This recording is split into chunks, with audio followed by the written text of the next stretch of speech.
Hi friends, അപ്പോൾ നമ്മുടെ പുതിയൊരു വീഡിയോയിലേക്ക് സ്വാഗതം. നമ്മൾ പോളോൻ്റെ ക്ലച്ച് മാറ്റണം. അതേമാതിരി ഓയിൽ സീല്, ഗിയർ ബോക്സ് സൈഡിൽ വരുന്ന ഓയിൽ സീൽ മാറ്റണം. സീൽ ഓൾറെഡി നമ്മൾ സെറ്റ് ചെയ്ത് പുതിയത് വെച്ചിട്ടുണ്ട്. ഇതായിരുന്നു അതിൻ്റെ പഴയത്. ഇതിൽ ശ്രദ്ധിക്കേണ്ട ഒരു കാര്യം എന്താണെന്ന് വെച്ചാൽ, നമ്മളിത് ടൈമിംഗ് ഉണ്ട് ഇതിന് കണ്ടോ, ഇത് പഴയതാണ്. ഇതിൻ്റെ കൂടെ കിട്ടുന്ന വീല് ഒരിക്കലും ഇടാൻ പാടില്ല, അത് ശ്രദ്ധിക്കണം. അതായത് പുതിയ സീലിൻ്റെ കൂടെ കിട്ടുന്ന വീല് ഇതുപോലെ നല്ല വീതിയുള്ളതായിരിക്കും പോളോനെ സംബന്ധിച്ച്. ഇത് പോളോ 3 സിലിണ്ടറിൻ്റെ ഒക്കെ ഈ വണ്ണത്തിലാണ് വരിക.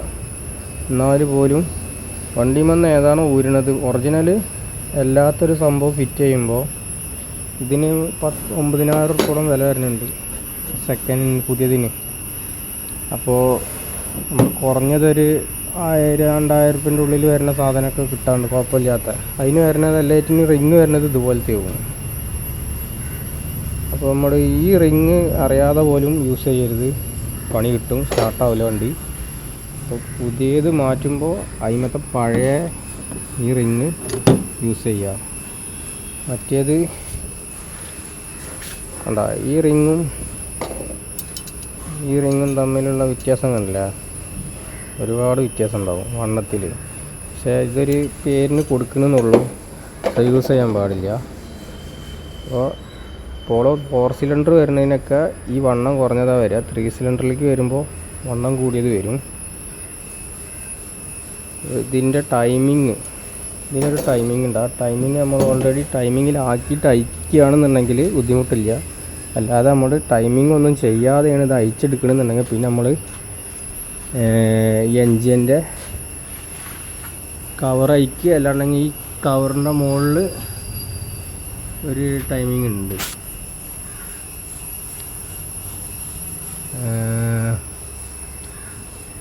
പുള്ളീൻ്റെ അവിടെ ഞാൻ കാണിച്ചു തരാം. ഇതിൻ്റെ ടോപ്പ് ഭാഗത്ത് ഒരു മാർക്കുണ്ട്, കച്ചാല. ഈ ആരോ മാർക്ക് ഇതിലൊരു എൻജിൻ്റെ ഈ ഭാഗത്തൊരു കട്ടിങ് ഉണ്ട്. ഓൾറെഡി ടൈമിങ്ങിലാക്കിയത് കൊണ്ട് അവിടെ കാണാം.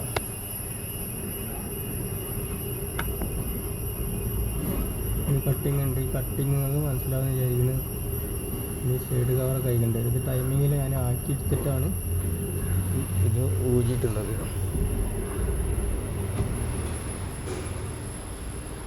അപ്പം ഇനി ഇത് പഴയതിൻ്റെ മുകളിൽ ഞാൻ സെറ്റ് ചെയ്ത് കാണിച്ചെന്നുള്ളൂ. ഇനി ഇത് പുതിയതുമേക്ക് വെക്കുമ്പോൾ ഇതിങ്ങോട്ട് ഊരിയെടുക്കാം.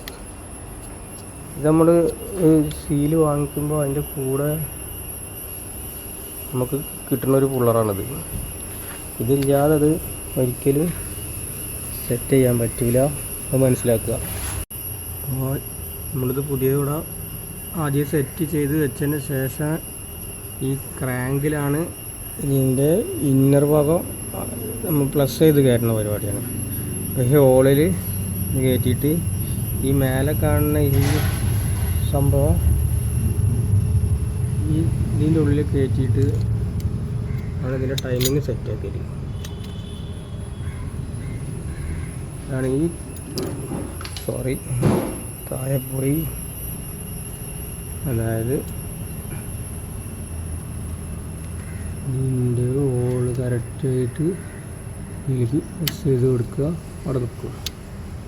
ഇനി നമ്മൾ ഇത് ബെൻഡാവാൻ പാടില്ല ഒരിക്കലും. ബെൻഡായിട്ടുണ്ടെങ്കിൽ ഓരോരോ പ്രശ്നങ്ങൾ കാണിക്കും.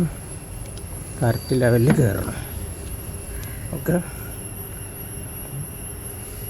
ഇതാണ് ഇതിനെ സെൻസ് ചെയ്യുന്ന ക്രാങ്കിൻ്റെ സെൻസറൊക്കെ കംപ്ലൈൻ്റ് ആയി കഴിഞ്ഞാൽ ഗിയർ ബോക്സ് മൊത്തത്തിൽ ഇറക്കേണ്ടി വരും. ഇത് ബോൾട്ട് ഇവിടെയാണ് വരുന്നത്.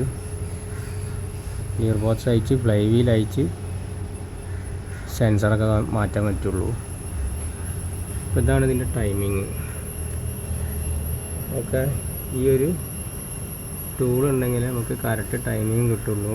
മറ്റേത് ഇതുകൊണ്ട് ഊരി കഴിഞ്ഞാൽ പിന്നെ ഒരു മാർക്കിംഗ് ഉണ്ട്. ഈ ഒരു കട്ടിങ്ങിൻ്റെ നേരെ ഇത് വരണം, അങ്ങനെയൊക്കെ ഉണ്ട്, മാർക്കിംഗ് ഉണ്ട്. പക്ഷേ നമ്മൾക്ക് ഈ ടൂൾ ഉണ്ടെന്നുണ്ടെങ്കിൽ പിന്നെ കറക്റ്റായിട്ട് മനസ്സിലാവും. ഈ ആരോ മാർക്ക് ഇതൊക്കെ കൂടെ തമ്മിലുള്ളൊരു ടൈമിംഗ് ആണ് ഇതിനുള്ളത്. ടൂൾ ഉണ്ടെങ്കിൽ പിന്നെ നമുക്കത് നോക്കേണ്ട ആവശ്യമില്ല, കറക്റ്റാവും. ടൂൾ എന്തായാലും പുതിയ സീൽ വാങ്ങിക്കുമ്പോൾ കിട്ടും. ഇത് നമ്മൾ അയച്ചെടുക്കുന്ന ടൈമിങ്ങിൽ എൻജിൻ്റെ പുള്ളി വരുന്ന സൈഡിൽ ടൈമിങ് ചെയ്ത് വെച്ചാൽ നമുക്ക് ദൂരെടുക്കുമ്പോൾ പിന്നെ ബുദ്ധിമുട്ടില്ല. Okay, thank you.